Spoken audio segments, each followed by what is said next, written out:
Ben-Gurion എയർപോർട്ടിനെ യമനികൾ ആക്രമിച്ചു. എയർപോർട്ടിന് തീ പിടിച്ച വിവരം ഇസ്രായേൽ സ്ഥിരീകരിക്കുകയും ചെയ്തു. ഞായറാഴ്ച പുലർച്ചെയാണ് ഈ വിഷയ സംഭവങ്ങളൊക്കെ അരങ്ങേറുന്നത്. ഹൈപ്പർസോണിക് ബാലിസ്റ്റിക് മിസൈൽ ഉപയോഗിച്ചുകൊണ്ടാണ് ആക്രമണം നടത്തിയത് എന്ന തരത്തിലുള്ള റിപ്പോർട്ട് ആദ്യം തന്നെ പുറത്തു വന്നു.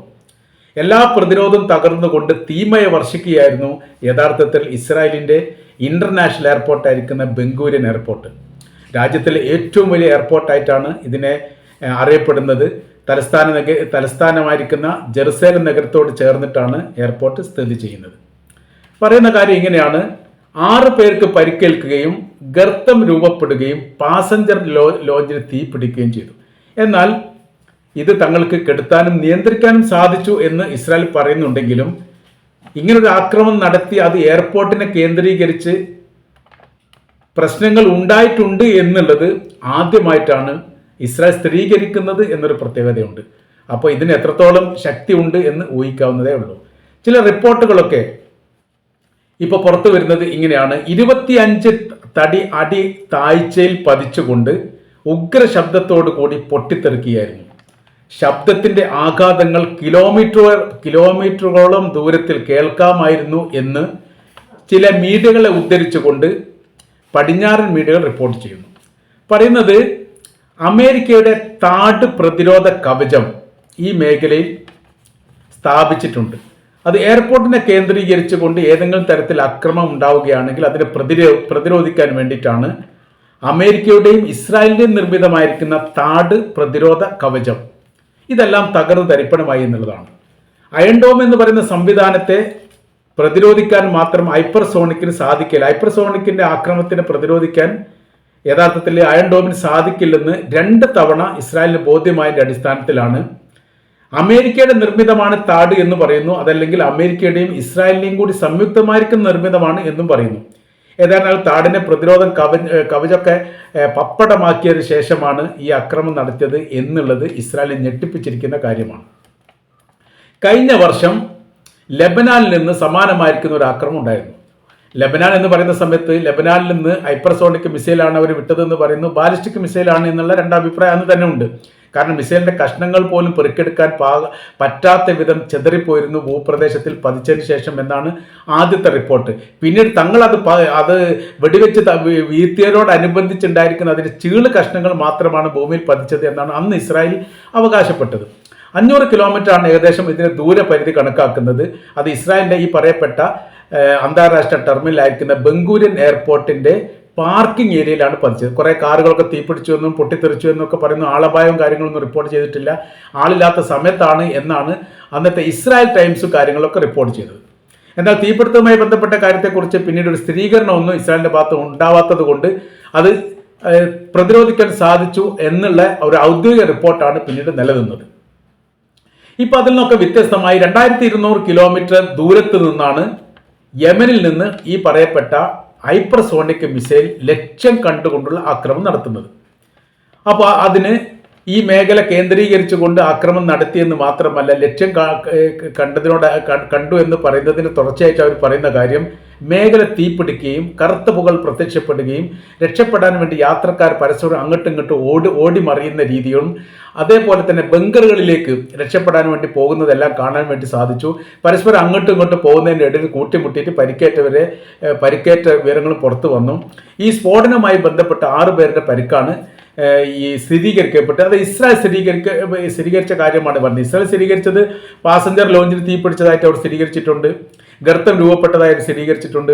6 പേർക്ക് പരിക്കേറ്റവരും സ്ഥിരീകരിച്ചിട്ടുണ്ട്. അതിൻ്റെ അർത്ഥം പ്രതിരോധം തകർത്തുകൊണ്ട് ആക്രമിക്കാൻ വേണ്ടിയിട്ട് യമന് സാധിച്ചു എന്നുള്ളതാണ്. ഇസ്രായേൽ സർക്കാർ അടിയന്തരമായിരിക്കുന്ന മീറ്റിംഗ് വിളിച്ചുകൊണ്ട് ഈ കാര്യത്തെക്കുറിച്ച് ചർച്ച ചെയ്യാൻ വേണ്ടിയിട്ട് തീരുമാനിച്ചിരിക്കുകയാണ്. ഇപ്പോഴത്തെ നിലവിലെ സാഹചര്യം എന്ന് പറയുന്നത് തീപിടുത്തവുമായിട്ട് ബന്ധപ്പെട്ട് വലിയ രീതിയിലുള്ള നാശങ്ങളും നഷ്ടങ്ങളും ഉണ്ടാവുകയും സാമ്പത്തികപരമായിരിക്കുന്ന തകർച്ചയോടൊപ്പം തന്നെ മാനസികപരമായ രീതിയിലുള്ള വലിയ പ്രയാസം അനുഭവിക്കുകയും ചെയ്യുകയാണ് ഇസ്രായേൽ. കാര്യമെന്ന് പറയുന്നത് ഏത് തരത്തിലുള്ള അന്വേഷണം നടത്തിയിട്ടും ഇതിൻ്റെ ഒരു തുടർച്ച അല്ലെങ്കിൽ ഇതിൻ്റെ ഒരു ആരംഭം എവിടെ നിന്നെന്ന് കണ്ടെത്താൻ അവർക്ക് സാധിച്ചിട്ടില്ല. പടരാതിരിക്കാനുള്ള സംവിധാനങ്ങൾ ഇസ്രായേലിന്റെ കൈവശത്തിൽ ഉണ്ടായിട്ടും കെടുത്താൻ എന്തുകൊണ്ട് സാധിച്ചിട്ടില്ല എന്ന് ഉദ്യോഗസ്ഥരോട് ചോദിക്കുന്ന സമയത്ത് അവർ കൈമലർത്തുകയാണ്. തങ്ങളുടെ പരിധിയിൽ പെടാത്ത രീതിയിലാണ് കാര്യങ്ങൾ പോകുന്നത്. അതിശക്തമായിരിക്കുന്ന തീ ഈ തീപിടുത്തമാണ് നടന്നത്. മരവും അതിൻ്റെ പരിസരങ്ങളും വീടുകളും ചുറ്റുമതികൾ പോലും ഒരേ സമയത്ത് കാർഷിക മേഖല പോലും തകർത്ത രീതിയിലുള്ള വലിയ തീപിടുത്തം വന്നതോടുകൂടി പർവ്വതം കണക്കെ ഉയർന്നു പൊങ്ങുന്ന തീയുടെ ഗോളങ്ങൾ കാണാൻ വേണ്ടി ഞങ്ങൾക്ക് സാധിച്ചു എന്നുള്ളതും, നമ്മുടെ സാധാരണ ഒരു ഫയർഫോഴ്സ് കൊണ്ട് അതിലേക്ക് വെള്ളമടിച്ചിട്ട് പ്രത്യേകിച്ച് കാര്യമൊന്നുമില്ല, എന്നാൽ ഞങ്ങൾ ശ്രമിച്ചിട്ടുണ്ട് എന്നുമാണ് അവർ പറയുന്ന മറുപടി. പടർന്ന് പന്തലിച്ചുകൊണ്ട് അങ്ങനെ നീങ്ങിപ്പോയിരിക്കുന്നു എന്നർത്ഥത്തിൽ. ഇപ്പോൾ ഏറെക്കുറെ അമേരിക്ക ഇസ്രായേലിന് പറഞ്ഞിരിക്കുന്ന ഒരു ആശ്വാസ വാക്കുണ്ടായിരുന്നു, ഏതാണ്ട് ഒരാഴ്ചകൾക്ക് മുമ്പാണ് പറഞ്ഞത്. ഏറെക്കുറെ യമനിൻ്റെ ശക്തി ക്ഷയിച്ചിരിക്കുന്നു, ഞങ്ങൾ അതിശക്തമായിരിക്കുന്ന ആക്രമണം നടത്തിയിരിക്കുന്നു, ഇനി പ്രതിരോധ കാര്യങ്ങളൊന്നും അവരുടെ ഭാഗത്ത് ഉണ്ടാവാനുള്ള സാധ്യതകളില്ല എന്നൊക്കെ പറഞ്ഞു തീരുന്നതിന് മുമ്പാണ് 3 ആക്രമണം ഇസ്രായേലിന് നേരെ നടത്തിയത്. അത് ഈ തീപിടുത്തവുമായിട്ട് ബന്ധപ്പെട്ട് അതിൻ്റെ 48 മണിക്കൂറിനിടയിൽ തന്നെ ഇസ്രായേലിനെ കേന്ദ്രീകരിച്ചുകൊണ്ട് യമന്റെ ഭാഗത്തുനിന്ന് 3 ആക്രമണം വന്നിട്ടുണ്ട്. അത് ഹൈപ്പർസോണിക് മിസൈൽ ഉപയോഗിച്ചുകൊണ്ടാണ് ആക്രമണം നടത്തിയത് എന്ന് പറയുന്നു. ആ സമയത്താണ് അമേരിക്കയോട് ഇസ്രായേൽ ഗവൺമെന്റ് ചോദിച്ചത്, നിങ്ങൾ ഏറെക്കുറെ പ്രതിരോധം തകർന്ന രീതിയിലാണ് എന്നൊക്കെ പറഞ്ഞിട്ടുണ്ടല്ലോ, പിന്നെ എന്താണ് വീണ്ടും അങ്ങനെ വന്നത് എന്നതിനെക്കുറിച്ച് ചോദിച്ച സമയത്ത് നമുക്കത് അന്വേഷിക്കാം എന്ന് പറഞ്ഞുകൊണ്ട് അവരെ സമാശ്വാസപ്പെടുത്തി എന്നുള്ള വിവരമാണ് നമുക്ക് ലഭിക്കുന്നത്. പിന്നീടാണ് ഇപ്പോൾ ഈ എയർപോർട്ട് കേന്ദ്രീകരിച്ചുകൊണ്ട് ആക്രമണം നടത്തിയത്. ഈ ബംഗൂരിയൻ എയർപോർട്ട് എന്ന് പറഞ്ഞാൽ അന്താരാഷ്ട്ര ടെർമിനൽ ഏറ്റവും കൂടുതൽ യാത്രക്കാർ പോകുന്ന എയർപോർട്ടായിട്ടാണ് ഇസ്രായേൽ അതിനെ പരിഗണിക്കുന്നത്.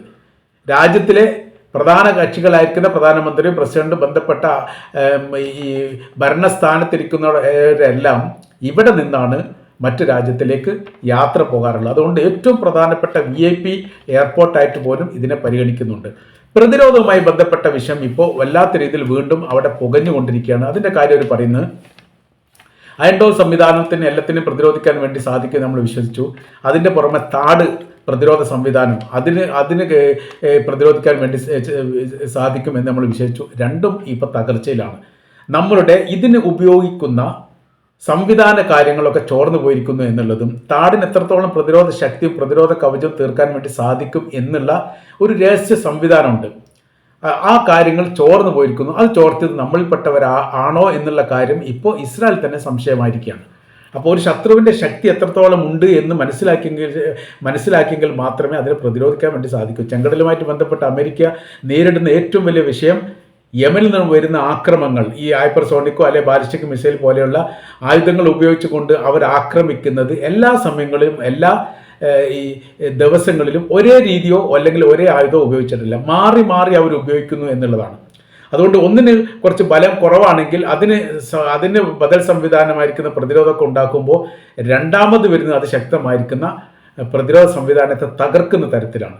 അങ്ങനെ മാറി മാറി ഉപയോഗിക്കുന്ന തരത്തിൽ കാലോചിതപരമായി മാറ്റപ്പെട്ട വലിയ ശക്തിയും വലിയ ദൂരപരിധിയുമുള്ള മിസൈൽ സംവിധാനത്തിൻ്റെ കവചം തന്നെ അവരുടെ കൈവശത്തിൽ ഉണ്ട് എന്ന് ഏറെക്കുറെ ഇപ്പോൾ അമേരിക്കയും ഇസ്രായേലും സമ്മതിച്ചിരിക്കുകയാണ്. ഇതിന് പ്രതികാരം ചെയ്യും എന്നുള്ള ഒരു റിപ്പോർട്ട് ഇതിനോടനുബന്ധിച്ച് തന്നെ പുറത്തു വന്നിട്ടുണ്ട്. യമനെ തങ്ങൾ തിരിച്ച് ആക്രമിക്കും, അല്ലെങ്കിൽ ശക്തമായിരിക്കുന്ന തിരിച്ചടികൾ ഉണ്ടാവും എന്ന് പറഞ്ഞിട്ടുണ്ട്. എന്നാൽ ഏത് തരത്തിലാണ് എങ്ങനെയാണ് എന്നതിനെക്കുറിച്ച് വിവരങ്ങളൊന്നും പറഞ്ഞിട്ടില്ല. കാര്യം എന്ന് പറഞ്ഞാൽ 2000 കിലോമീറ്റർ ദൂരപരിധിയുണ്ട് ഇസ്രായേലിൽ നിന്ന് യമനിലേക്ക് ദൂരം. ഇസ്രായേൽ കരമാർഗം ആക്രമിക്കുകയാണ്, മറ്റു രാജ്യങ്ങളുടെ സഹായം വേണം. മറ്റൊരു രാജ്യവും നിലവിലെ സാഹചര്യത്തിൽ യമൻ ആക്രമിക്കാൻ വേണ്ടി സഹായിക്കില്ലെന്ന് കൃത്യമായ രീതിയിൽ തുറന്ന് പറയപ്പെട്ടിട്ടുണ്ട്. അതുപോലെ ഇത് ജോർദാനെ കേന്ദ്രീകരിച്ചുകൊണ്ട് ഇതിന് മുൻപ് തന്നെ ഒരു വിഷയം ഉണ്ടായിരുന്നു. ജോർദാന് ഇറാൻ ഒരു മുന്നറിയിപ്പ് നൽകിയിരുന്നു, തങ്ങളുടെ മിസൈലുകളെ നിങ്ങളുടെ ഭൂപ്രദേശത്ത് നിന്ന് പ്രതിരോധിക്കാൻ വേണ്ടിയുള്ള അനുവാദം നിങ്ങൾ നൽകപ്പെട്ടാൽ ഞങ്ങൾ ശത്രു രാജ്യമായിട്ട് കണ്ടുകൊണ്ട് നിങ്ങൾക്ക് നേരെയും ആക്രമണം നടത്തും. അതോടുകൂടി ജോർദാനെ സംബന്ധിച്ചിടത്തോളം അവർ വലിയ പേടിയിലായി. അവർക്ക് നേരെ ആക്രമണം നടത്തുക കഴിഞ്ഞാൽ അവർക്കതിനെ പ്രതിരോധിക്കാനുള്ള സംവിധാനമില്ല. അതിനും ആരുടെ സഹായമാണ്? അമേരിക്കയുടെ ബ്രിട്ടൻ്റെ സഹായമാണ്. അപ്പോൾ അമേരിക്കയുടെയും ബ്രിട്ടൻ്റെയും കോളനികളൊക്കെ യഥാർത്ഥത്തിൽ ജോർദാനിലുണ്ട്. ആ ജോർദാനിലുള്ള അമേരിക്കയുടെ സൈനിക മേഖലയെ ഈ ഏതാനും മാസങ്ങൾക്ക് മുമ്പാണ് ഹിസ്ബുള്ള ഗ്രൂപ്പ് ആക്രമണം നടത്തിക്കൊണ്ട് 3 അമേരിക്കൻ സൈനികരെ കൊലപ്പെടുത്തിയത്. അതുകൊണ്ട് അമേരിക്കക്കും വലിയ പേടിയുണ്ട്. അതോടൊപ്പം തന്നെ ജോർദാൻ അതിനപ്പുറമുണ്ട്. യുദ്ധമുഖത്തേക്ക് തങ്ങളില്ല എന്ന് ജോർദാൻ തുറന്നു പറയുകയും 2-ലധികം പ്രാവശ്യം ജോർദാൻ്റെ വിദേശകാര്യമന്ത്രി ഈ കാര്യം നേരിട്ട് സംസാരിക്കാൻ വേണ്ടി ഇറാൻ സന്ദർശിക്കുകയും ചെയ്തു. 2 കാര്യമെന്ന് ഇറാൻ പറഞ്ഞിട്ടുണ്ട്. ഒന്ന്, ഞങ്ങൾ ഇസ്രായേലിനെ ആക്രമിക്കുന്ന സമയത്ത് നിങ്ങളുടെ രാജ്യത്തുനിന്ന് പ്രതിരോധം ഉണ്ടാവാൻ പാടില്ല. രണ്ടാമത്, ഇസ്രായേൽ നിങ്ങളുടെ ഭൂപ്രദേശം ഉപയോഗിച്ചുകൊണ്ട് ഞങ്ങൾ ആക്രമിക്കാനും പാടില്ല. 150ഓളം മിസൈലുകൾ ഇറാനിൽ നിന്ന് ഇസ്രായേലിലേക്ക് പതിച്ചത് ജോർദാൻ വഴിയാണ്. അത് അവിടെ യാതൊരു തടസ്സവും ഉണ്ടായിട്ടില്ല, ലക്ഷ്യം കണ്ടുകൊണ്ട് പതിക്കുകയും ചെയ്തു. എന്നാൽ ഇസ്രായേൽ തിരിച്ച് ഇങ്ങോട്ട് ഒരു ആക്രമിക്കുകയാണെങ്കിൽ നിങ്ങൾക്ക് ഞങ്ങൾ മറുപടി നൽകുമെന്ന് ജോർദാൻ പറഞ്ഞപ്പോൾ ജോർദാൻ അത് പേടിയായി. ഇങ്ങനത്തെ ഒരു പ്രത്യേക സാഹചര്യത്തിലാണ് ഏതായിരുന്നാലും ഇപ്പോൾ ലോകം ചർച്ച ചെയ്യുന്നത് ബെൻഗൂറിയൻ എയർപോർട്ടിന് നേരെ യമനികൾ ആക്രമണം നടത്തി എന്നുള്ളത് മാത്രമല്ല, യമനികൾ ആക്രമണം നടത്തുകയും എയർപോർട്ടിൽ തീയിടുകയും ചെയ്തതുമായിരിക്കുന്ന സംഭവം ഇസ്രായേൽ സ്ഥിരീകരിക്കുകയും അംഗീകരിക്കുകയും ചെയ്തു എന്ന് പറയുന്നതാണ് ലോകത്തെ യഥാർത്ഥത്തിൽ ഇപ്പോൾ അത്ഭുതപ്പെടുത്തിയിരിക്കുന്ന കാര്യം.